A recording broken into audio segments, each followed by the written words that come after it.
What's up, traders? Matt from the Trade Brigade here doing a technical analysis on ticker symbol QLGN for Qualigen Therapeutics. On the left-hand side, we have the daily time frame, and on the right-hand side, the 30-minute intraday time frame. First things first, we should address the elephant in the room. Big gap up on today's session and a fair bit of volatility, but ultimately closing higher, largely due to a catalyst that Zacks was the one who put a $9, I believe, price target on this stock. Okay, it's actually in this report. There we go.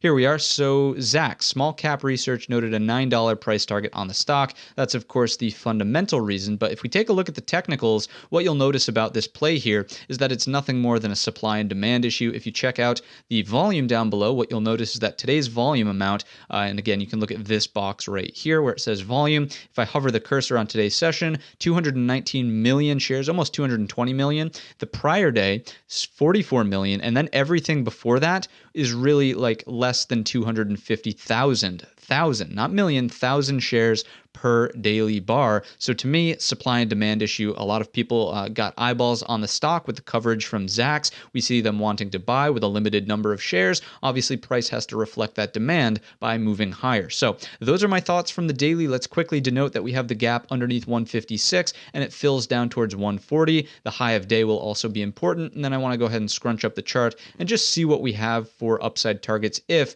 we're going to continue higher into the remainder of the week. Probably this double top strikes me as the next majorly important area. And remembering also that the volume back here was extremely light compared to what we've seen the past day or two. I'm only going to pay attention to the most important, pivot highs and lows, not all of the little peaks and valleys. You can't get wrapped up in everything. Otherwise, you'll just blow right through them, right? There will be no reason to have any level at that point in time. So what I'm seeing is that there is some upside room to run. If we take a look at the 30-minute chart, you'll notice that we had a relatively strong close. If I do something like this, I mean, very visually speaking, we're starting to put in a bit of a bull flag. This was an important area of consolidation lows that held up as support. And again, bear with me. I can certainly see what's happening here. Don't get me wrong. We'll get to the post market. But for the regular trading hour session, healthy consolidation was happening into the end of the day. Before we jump to the post market, I also want to take out the fibs, come in from the low of the day up to the high. And what you'll notice is that although it wasn't the 38.2, the 50% mark did hold as your support for the consolidation highs.